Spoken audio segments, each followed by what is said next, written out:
Vamos a hablar un poquito de técnica de examen. Posiblemente es algo que nunca os ha contado nadie. Lo que te cuentan en la facultad es la materia en sí, después te examinan, pero nunca te dicen cómo enfrentarte a preguntas que no tienes ni idea, por razones obvias. Bien, pues eso es de lo que voy a hablar yo. A veces esto pues es necesario, que sepáis que realmente en un examen, pues el que nosotros preparamos más, que es el MIR, de 225 preguntas, realmente sin saber nada, sin tener ni idea, pues puedes sacar por técnica de examen unas 15, 20 como mucho, más o menos, pero parece poco. ¿Cuánto es un punto en el MIR en puestos? Entre 150 y 250, más o menos, de media. Depende de en qué parte de la curva de Gauss estés. Si estás en la parte media es eso, si estás en la parte de arriba es algo menos, pero viene a ser muy significativo. Vamos a hablar de esto, vamos a hablar de cuestiones relacionadas con el examen tipo test. Lo primero de todo, el test, ¿qué es lo que mide? Hay diferentes modalidades de examen. Hay exámenes orales, y hay gente que ora muy bien y se siente muy cómodo. Hay exámenes escritos, y hay gente que tiene una buena caligrafía y una buena expresión y también se siente muy cómodo, pero yo tenía compañeros en la facultad que a lo mejor pues de esto sabían mucho, de ciencia médica, pero cuando les ponían un examen tipo test no eran capaces de expresar ni un 30% de lo que habían estudiado. Hay mucha gente que le pasa. Sin embargo, hay gente que tiene facilidad natural para el examen test. Yo también los odio. Bien, pues eso se puede aprender, se puede aprender. Esto hay niveles como en todo. Hay gente que sabe más teoría médica, otros menos. Hay gente que son verdaderos virtuosos con esto y otros que a lo mejor pues les cuesta más. Realmente es una disciplina y lo que mide un test son dos cosas. ¿Cuánto sabes de medicina? Eso influye y naturalmente lo que más influye es eso. Pero hay un pequeño porcentaje de aciertos que dependen de tu habilidad frente al test. Y hay gente que cuando le pones un test, pues enseguida le viene la depresión profunda. Cuando no es capaz de identificar la respuesta correcta, pues empieza a tener taquicardias y síntomas adrenérgicos. Algunos incluso pues llegan a esto, llegan a recurrir a amuletos, talismanes, cosas así. Realmente, mira, vamos a ver. El examen test, nosotros hemos estudiado ya hasta 25, 30 procedimientos técnicos para intentar acertar cuando no sabes. Realmente acertar cuando no sabes es una utopía, ya os digo que eso son 15 o 20 preguntas, pero cuando tienes dudas, a lo mejor dudas entre 4 o entre 3, y gracias a la técnica de examen puedes descartar una o dos más. Eso, hecho muchas veces a lo largo del examen, al final pues te optimiza la puntuación, ya no 10 preguntas ni 15, bastante más, como veremos luego. Entonces, yo voy a contar hoy solamente 5 tácticas, nada más, las 5 más básicas. Hay otras que son mucho más complicadas, pero cosas que en una sola sesión de una tarde puedes saber perfectamente aplicarla en lo sucesivo. Mira, la técnica número 1. Vamos a ver, intentemos sacar esta pregunta por lo que sabemos. Te preguntan por el erisipeloide. A lo mejor alguno se acuerda de que eso se estudia en dermatología y en infecciosas y otro piensa que es una fractura.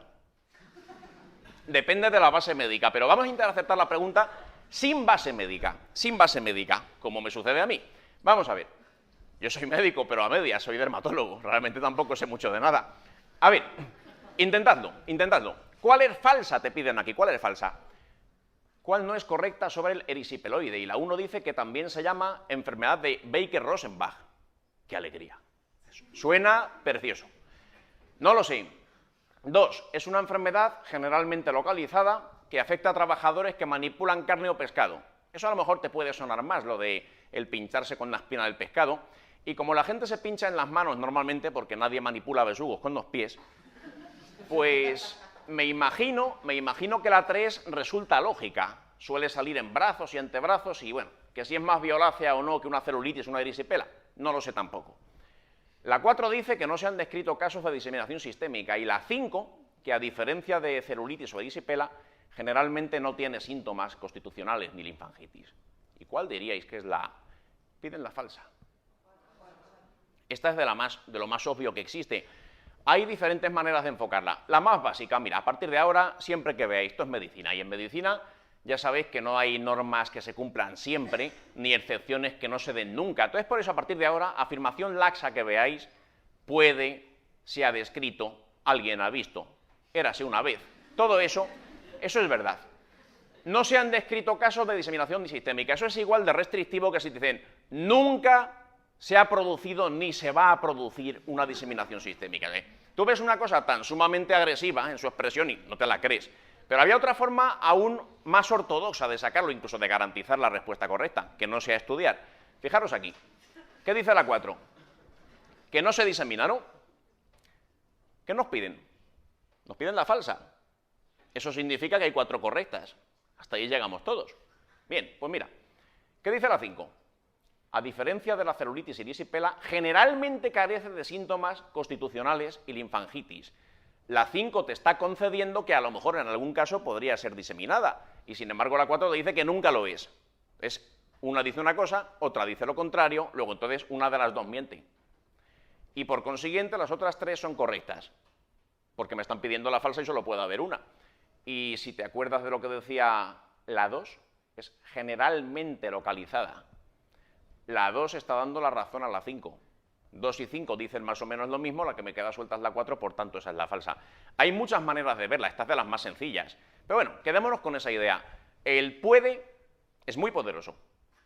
El puede más que tú, créetelo ante la duda. Un poco más compleja, tampoco mucho más, pero un poco más compleja.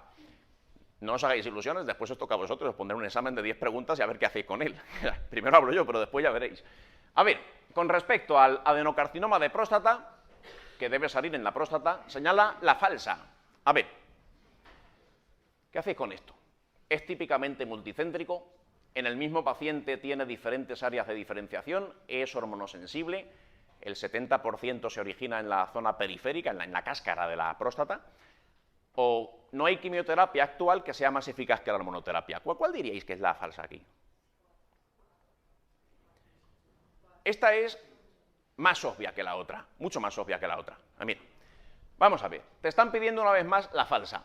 Hay gente que piensa que las preguntas negativas, las que te piden la falsa, son más difíciles que las otras, que va al contrario, muchas veces son auténticos regalos. Esto es un punto caído del cielo. A ver, si te piden la falsa, es que hay 4 correctas una vez más. ¿Y qué dice la 1? Típicamente es multicéntrico. Lo desconozco. 2. En un mismo paciente este cáncer tiene diferentes áreas de diferenciación. Luego la 2, ¿qué dice? Que es multicéntrico. Pues entonces, la 1 y la 2 dicen lo mismo, pues no pueden ser falsas a la vez, solo puede haber una falsa. Ya descarto, dentro de mi ignorancia, que es considerable. Después, la 3, es hormonosensible. Mira, yo no sé mucho de casi nada porque me dedico a la piel, pero hombre, sé que los varones tienen próstata y las mujeres no. Luego entonces, si es un órgano sexual, por ahí decir que solamente tienen los varones, posiblemente tendrá un componente hormonal. Digo yo, dentro de lo poco que sé. Pero por si acaso la 5 está aquí para ayudarme. No hay quimioterapia actual que sea más eficaz que la hormonoterapia. Pues, ¿qué me dice la 5? Que hay cosas peores que la hormonoterapia, luego tiene cierta eficacia o puede tenerla. ¿Ves? La que me queda suelta es la 4. 1 y 2 son iguales, 3 y 5 son iguales, me queda la 4 suelta y esa es. Tú esto lo ves a primera vista y a lo mejor hay gente que le parece que las 5 son correctas a primera vista. Tened mucho cuidado con la 4 porque la 4 parece correcta, pero muchas veces una afirmación que en principio es correcta te mete en un pequeño detalle para que deje de serlo. Tú sabes que se origina en la zona periférica, eso es verdad, es en la cáscara de la próstata, de acuerdo, pero ¿sabes si es un 70? ¿Y si es un 90, qué? Ya te han trincado, ya solamente con eso fallas.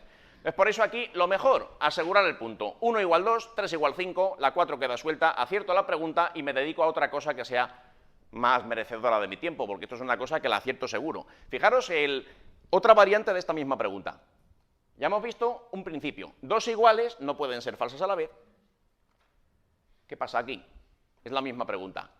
Pero la 3 dice es hormonosensible, la 4 dice no es hormonosensible. Cuando 2 opciones son contrarias, una es cierta y otra es mentira. Dudas al 50%, ya compensa intentarlo. Y como dudo al 50%, ya sé que 1, 2 y 5 son verdad. ¿Y la 5 que decía? Pues lo mismo de antes, que la quimio no es tan buena como la hormonoterapia. ¿Respuesta correcta? Pues nada, la 4 es la falsa. Sencillísimo. Tercera táctica. A ver aquí. Esta a mí me gusta mucho, porque esta es la esencia del test. ¿El test qué hace? Enseñarte 5 cosas, de las cuales hay 4 que están mal y que normalmente tienen una característica común. Y la otra se sale del grupo. A ver, fiebre, dolor glúteo y sacroileitis radiológica unilateral. Esto no es propio de una enfermedad de las siguientes. Imagina que no lo sabes. De hecho, será el caso de mucha gente, pero no pasa nada.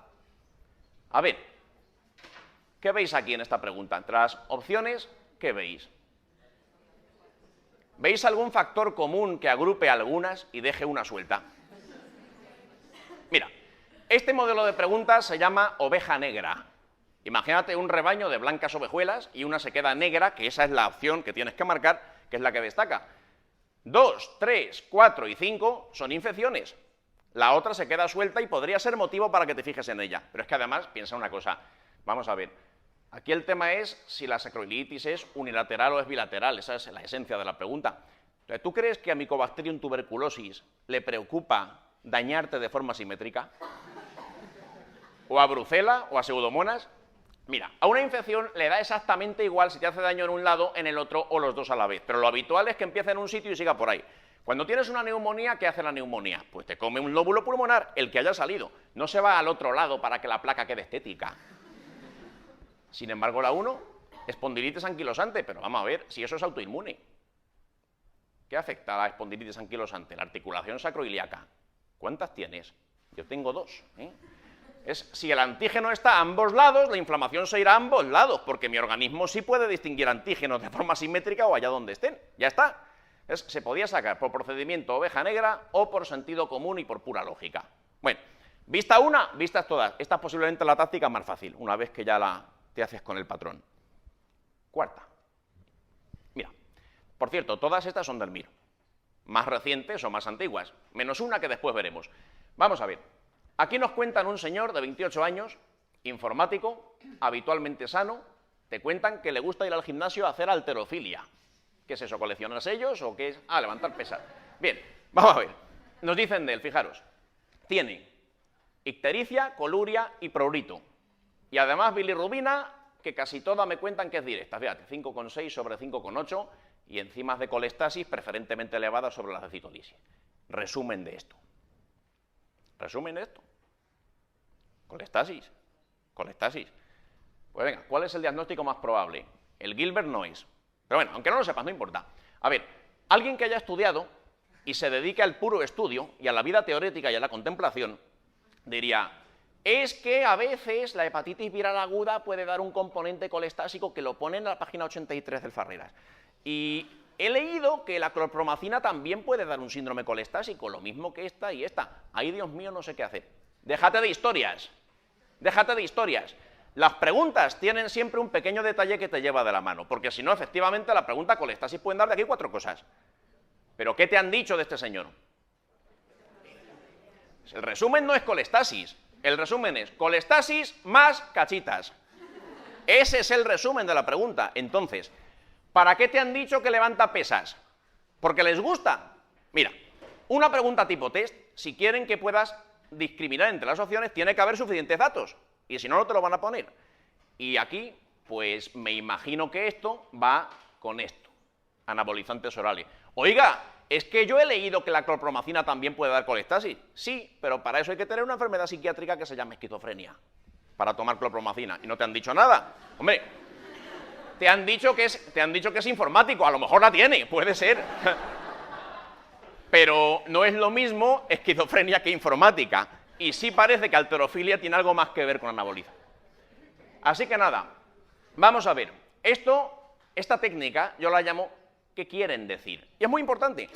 Cuando te hagan una pregunta test, tienes que tener en cuenta no solo lo que dice la pregunta, sino lo que quiere decir la pregunta, que están buscando en esa pregunta. Ponte en el lugar del examinador. Es como si alguien del sexo opuesto te dice, ¿quieres ir al cine? ¿Tú crees que la pregunta es sobre el cine?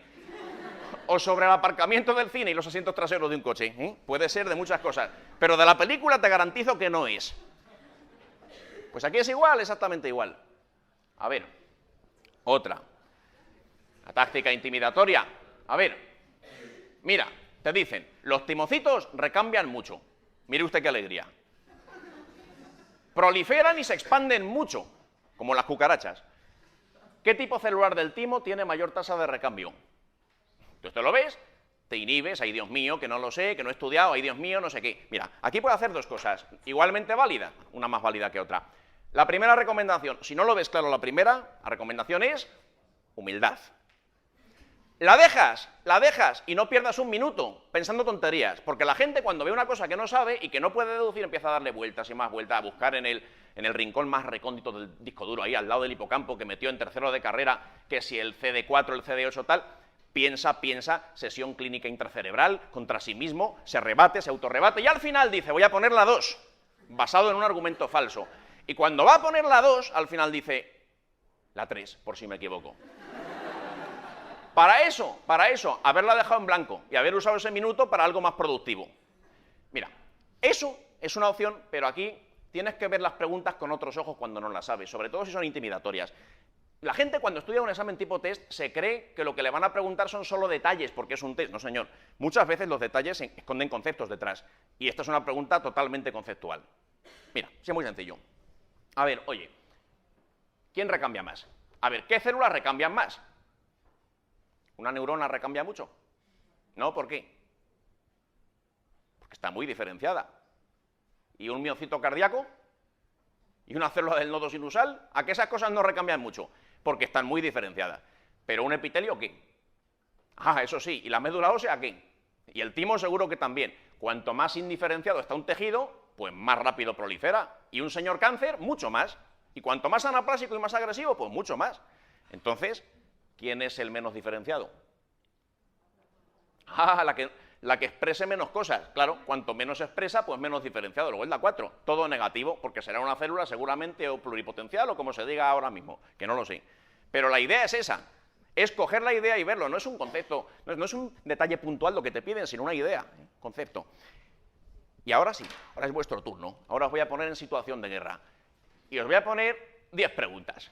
A ver cuántas aceptamos. Todas basadas en lo que he explicado. Hay otras 20 o 22 técnicas, pero estas son las más básicas. A ver, esta vez he elegido una que no es del MIR, para asegurarme de que nadie pudiera saberla. Y que solamente os valgáis de estas cosas que hemos dicho. Es sobre la reticulosis pagetoide o enfermedad de Boehringer-Kohlhoff. Bien, esto está sacado de un examen para dermatólogos. Una posición para una plaza o no sé qué era esto. Bueno, la cosa, además, la fallaron todos. Bueno, pues venga, a ver, vosotros podéis con ella. A pesar de que no hayáis estudiado el libro ese asqueroso que se estudia en Derma, que salen cosas terribles y sucias. A ver, ¿qué haríais con esto? ¿Cuál es la falsa aquí? ¿Cuál es la falsa aquí? La 1 dice que la enfermedad de Boehringer-Kohlhoff es una forma infrecuente del linfoma cutáneo B. Infrecuente, sí, eso seguro.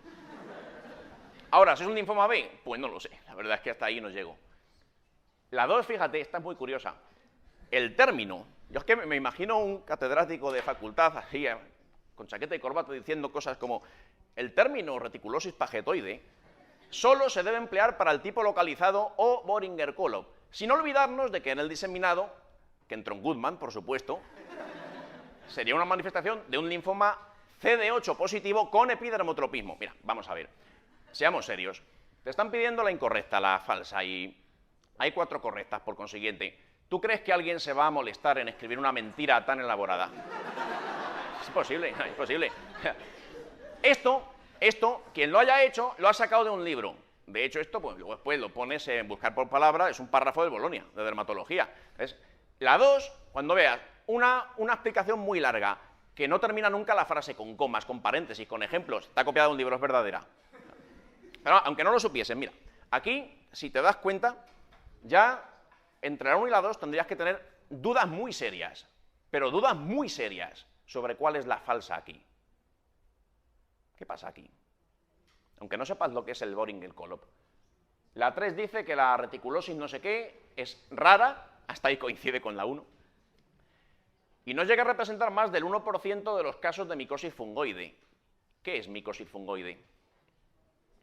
¿Y tú me lo preguntas? Micosis fungoide eres tú, ¿eh? Pura poesía, la dermatología. O sea, aunque no lo sepas, mira, te lo digo yo, la micosis fungoide es un linfoma cutáneo T, pero aunque no lo sepas, ¿qué dice la 4? Los linfocitos T neoplásicos positivos son positivos para CD3, CD4 y a veces para CD8. ¿Qué te está diciendo la 2 y qué te está diciendo la 4? La 1 dice que es B, la 2 dice que es T, porque CD8 es un marcador T. Y la 4 dice que esto es T. Luego, entonces, ¿qué pasa? O la 1 o la 2, o B o T, esa es la pregunta en esencia. Y si la falsa está aquí, una o dos, las que me quedan tienen que ser correctas. Y entonces la 4 dice que es T, y si lo sabes lo de la 3, micosis fungoide, pues también te lo corrobora. Entonces, ¿cuál es la falsa? Pues la 1. Ya está. Ah, ¿cuánto habrá estudiado este chico para acertar esto? No ha estudiado nada. Simplemente se ha fijado, claro, el que pone las preguntas cuando las redacta jamás se fija en estas cosas. Todo el mundo deja pistas cuando escribe una pregunta test, porque te concentras en el contenido, pero no en la forma, es normal. Incluso los que estamos todo el día escribiendo preguntas test, pues dejamos pistas. A ver, esta es más fácil, esta es para levantaros la moral. El ánimo. ¿Cuál es verdadera sobre los fármacos antituberculosos? ¿Qué diríais aquí? La 1 y la 2 dicen que hepatotoxicidad, la isoniazida por efecto inductor y la rifampicina por mecanismo directo. Te puede sonar que para el hígado no son muy buenas. Bien. 3. La piracinamida rara vez produce hiperuricemia, pero cuando lo hace suele dar síntomas. Bueno, seguramente. A ver, el problema es que me piden la verdadera. O sea que aquí debería mirarlas a todas con recelo. Y la 4, la tiacetatona, parece un producto de limpieza. Puede producir necrolisis epidérmica tóxica en pacientes VIH. La tiacetatona puede ser un tratamiento para la tuberculosis. Puede producir NET. Puede producir callos en los pies. Puede producir pene en caña de bambú. El poder del puede. El poder del puede. No desafíes el poder del puede nunca. Créetelo ante la duda. Déjate de historias. Con que haya un solo caso en el PubMed, y hay muchos casos en el PubMed, donde haya un solo caso en la historia de este mundo de NET en un VIH por tiacetatona, se acabó el tema. ¿Se acaba la pregunta? No, es que yo he leído. Déjate de tonterías. La medicina es más grande que tu cabeza, por eso no te cabe. Así que a veces tienes que guiarte como puedas, ¿eh? Y en este caso podías con ella, era la 4. Sin olvidarnos que la cicloserina debe asociarse a B12, cualquiera sabe. Bien, esa es falsa por consiguiente.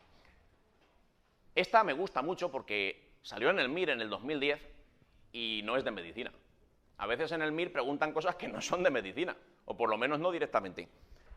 A ver, ¿cuál de las siguientes no es un modelo o norma de calidad? Bien, pues a ver, mira. Aquí, una de dos. Humildad o razonamiento lógico o busca un procedimiento. ¿Cuál no es un modelo o norma de calidad? ¿Qué es calidad? Calidad es algo bueno, ¿no?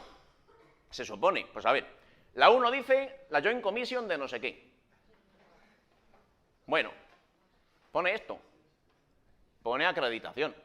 ¿Qué es acreditar? Yo acredito a mi compañero Pepito como gran dermatólogo. Yo respaldo, yo doy fe de que algo es bueno. Bueno, pues la 1 me da la impresión de que algo tiene que ver con la calidad. La 2, mira que tengo el inglés olvidado, pero es que pone quality. Me da la impresión de que la 2 tiene que ver con la calidad. La 3, las normas ISO. Mira, eso a veces sale en la tele y dicen, no se preocupe, el cepillo de dientes que elimina la placa bacteriana y da masajes en los pies y además tiene puntero láser, cumple las normas ISO para avalar un producto. Y en cualquier caso son normas. Y las normas, si las cumple, se supone que algo. La 4 dice Organización Panamericana de la Salud. Bueno, no encuentro nada. Y la 5 dice Sanidad excelente privada. No, joder, hasta ayer algo excelente era algo que tenía calidad más que de sobra, ¿no? Pues entonces, ¿cuál pones aquí, por Dios? ¿Cuál pones? Es que no lo sé seguro. Bueno, ¿sabes seguro si el año que viene habrá MIR o será un examen en verso? O sea, no lo sabes. Nada es seguro, pero aquí si tienes que jugártela, pues pones la 4, porque la 4 es un criterio geográfico. Y las otras que te están diciendo, acreditar, calidad, normas, excelente, pues por Dios bendito. Si es que aquí te lo están regalando, esto es un punto gratis. Bueno, pues esto salió, ya lo digo, hace un par de años en el MIR, 2010. No, pues esta la acertó como un 16% de la gente. Mira, no lo entiendo. Eso es por la inhibición histérica que produce el examen ese día. Es muy importante ser frío ese día, muy importante, mantener los nervios muy templados. 4. Fijaros. O intimidación. Vamos a ver. Un niño de 5 años que tiene algo, edemas, proteinuria, células epiteliales en cruz de Malta, también una poesía. A ver, teniendo en cuenta el diagnóstico más probable, que desconozco cuál es. Sí, posiblemente sea un síndrome nefrótico producido por una enfermedad de cambios mínimos, pero eso es para quien haya estudiado. Yo soy dermatólogo. Y entonces, ¿qué porcentaje de remisión espontánea esperarías en esta entidad? Creo que ni estudiando.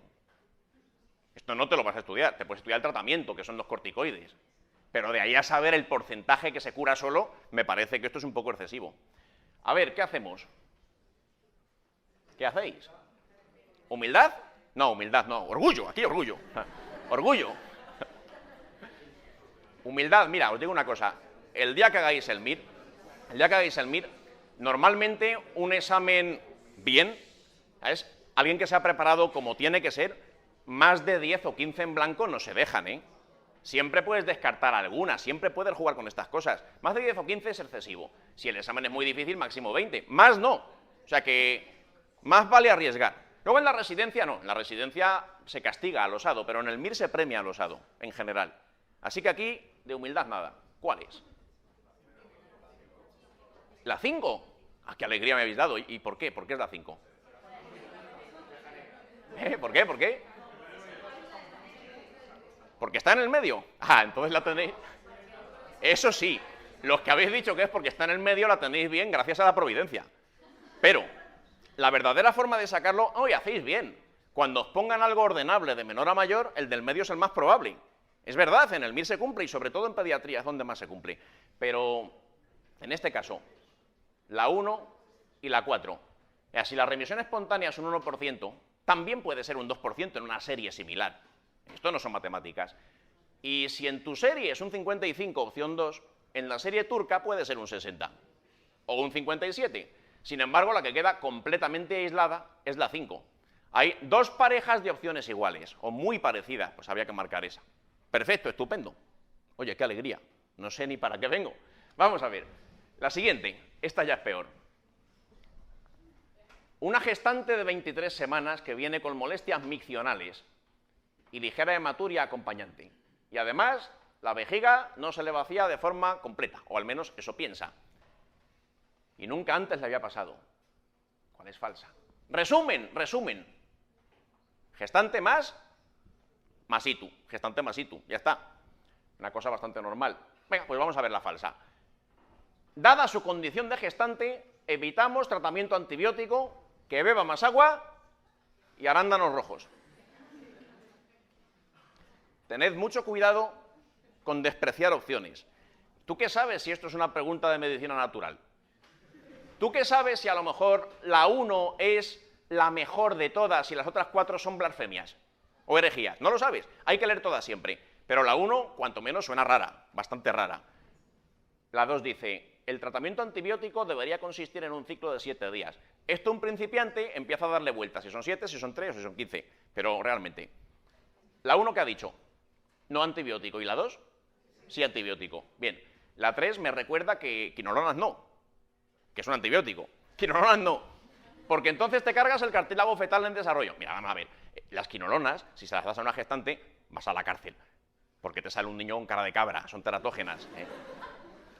Pero la 3 te está hablando de un antibiótico. ¿Y la 4 de qué te hablan? Una muestra para urocultivo antes de poner tratamiento antibiótico. Y en la 5 dice, dadas las manifestaciones de no sé qué, le pondré tratamiento antibiótico. ¿Cuál es la falsa aquí, por Dios? La 1, y luego le comentas al compañero que lo de los arándanos rojos era muy raro.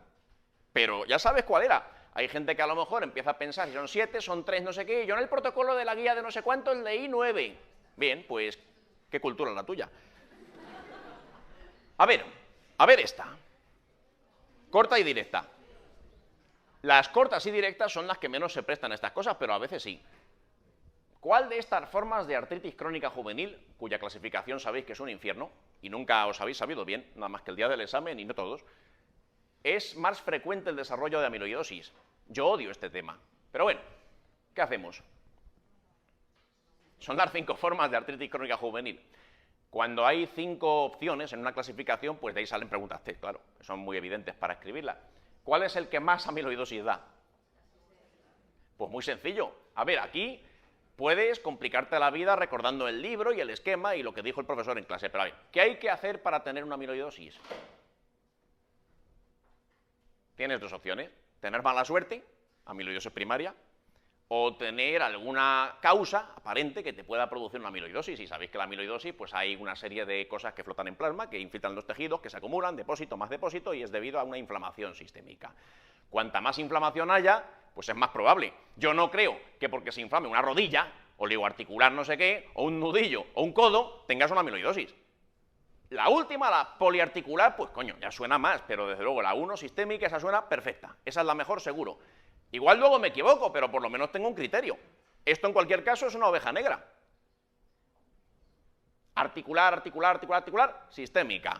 Y si no, da igual, tenías un razonamiento que te dirigía. A ver, 7. Está simple. Sí, dime. Respecto a esta también, una técnica que has explicado, poliarticular y oligoarticular, también son distintas porque una es Fr positivo igual, ¿no? Si ese es el problema, si es que las técnicas estas no son universales para toda pregunta, en cada caso tienes que ver qué es lo que prima aquí. Eso es lo difícil. Hay veces que dos opciones se llevan la contraria y resulta que a lo mejor hay otra mucho más falsa, mucho peor. Os voy a contar una que a mí me pasó en el MIR en mi época. ¿Qué diríais a esto? Paciente VIH que tiene 3 CD4, 8.000 millones de copias, ha tenido 10 herpes zóster, 4 candidiasis, el pene en caña de bambú, por cierto, como el otro también lo tenía, y mucho, bueno, todas las cosas que da el SIDA, y varios linfomas. Este señor, ¿cuál es correcta con respecto al tratamiento antirretroviral? Y la 1 decía, es obligado. Entonces yo lo leí, cumple criterios, menos de 350 no sé qué, muchos millones de copias, sintomático, qué fácil es el MIR, joder. Puse la 1, y me fui a mi casa tan a gusto. Y luego le dije al día siguiente a mis compañeros, qué fácil la del SIDA. Sí, sí, qué fácil, es verdad. Sale la hoja del ministerio y veo que no era la 1, que era la 4. ¿La 4? No, no lo había leído, entonces por eso me sonaba raro. Me pongo a ver y la 4 decía, el tratamiento es aconsejable si el paciente accede a él. Claro, entonces, ¿qué pasa? Pues que en ese caso es obligado por criterios del libro, claro, pero si la 4 supera la 1, es que hay que ser muy flexible en estas cosas, es muy complicado. Esa, cada noche me acuerdo de esa pregunta. Y sigo en esto por esa pregunta. Bueno. Vamos a ver esta otra. ¿Qué circunstancia de estas no es indicación de diálisis en un paciente con insuficiencia renal aguda? ¿A quién no dializarías? Síntomas urémicos, hiperpotasemia, acidosis, expansión del volumen extracelular, contracción del volumen extracelular, ¿a quién no dializas? No, mire, yo es que soy traumatólogo y no creo en el potasio. Bueno, vale. Pero aquí, seas lo que seas, aquí hay una cosa muy clara. ¿Qué dice la 4 y qué dice la 5? Cosas opuestas. En este caso, aquí da la impresión de que están buscando eso, porque claro, lo de la uremia, lo de la hiperpotasemia, acidosis, son cosas extremas en la insuficiencia renal. ¿Ves aquí? O es la 4 o es la 5. ¿A quién no dializas? Tú imagínate un señor que esté contracción del volumen extracelular, es decir, que está seco. Está seco y los ojos están hundidos en las órbitas, tiene el pliegue positivo y bueno, pues la lengua es de trapo. ¿Qué le haces a ese? ¿Le dializas o le das el líquido? Pues entonces la 4, es la 5, ya está. La 4, expansión del volumen. Si me sobra volumen, con la diálisis puedo hacer algo. Pero de luego, si lo que me falta es volumen, pues con darte volumen es suficiente. No hace falta que te metan en la máquina. No tiene más. Esa era muy sencilla. A ver, venga. Las butirofenonas principales son... ¿Qué es una butirofenona? Mira, por el contexto, yo aquí lo veo, me da la impresión de que esto es algo psiquiátrico. Aloperidol, clorpromacina, no sé qué, parece algo de psiquiatría, dentro de mis escasos conocimientos. Pero yo te digo una cosa, aunque no lo sepas en apariencia, busca un recurso.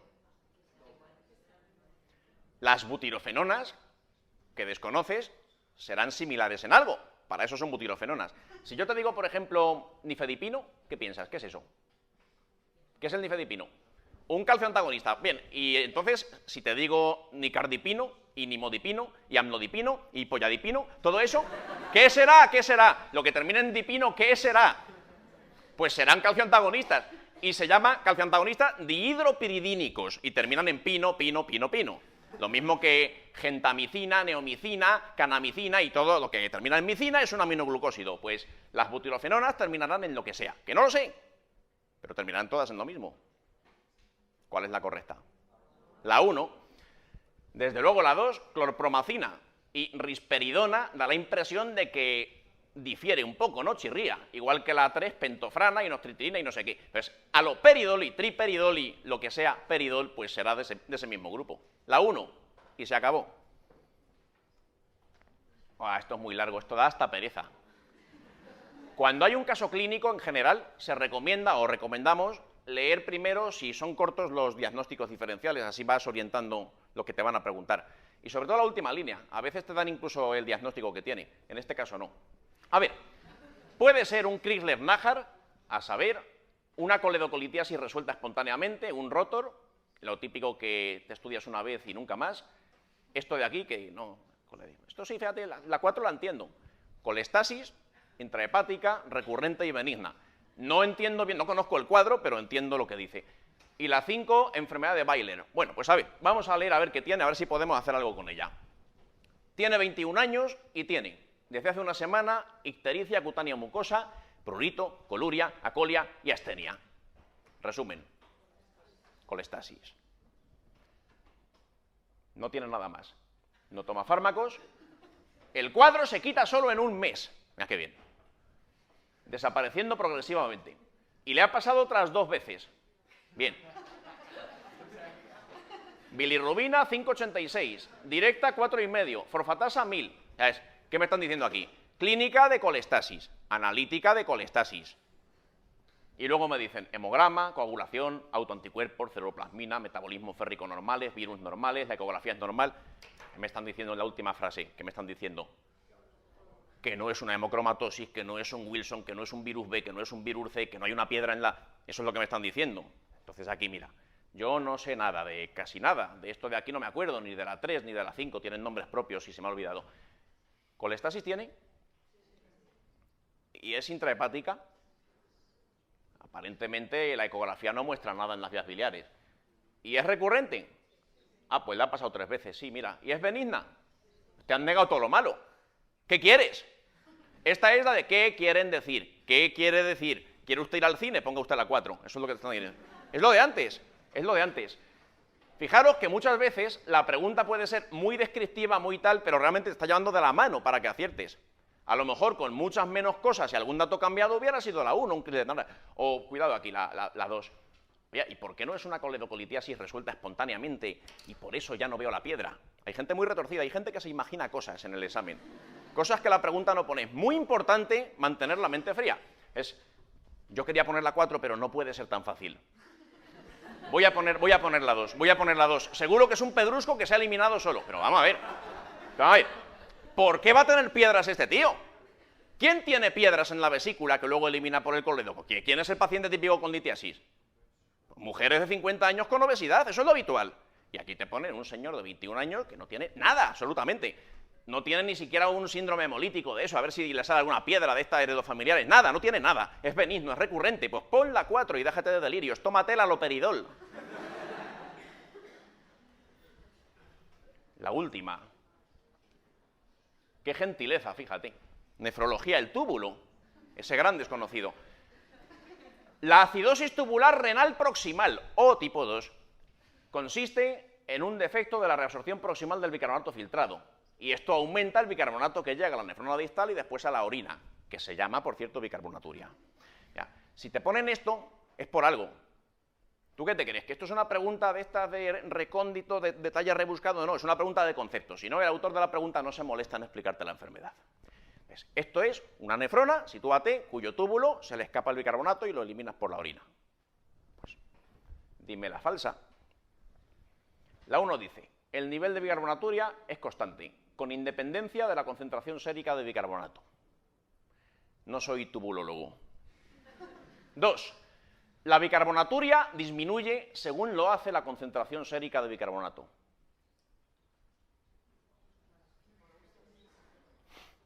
3. Desaparece cuando el bicarbonato sérico está por debajo de 16. ¿Qué te están diciendo aquí? Pues te están diciendo un principio muy sencillo. De donde no hay, no se saca.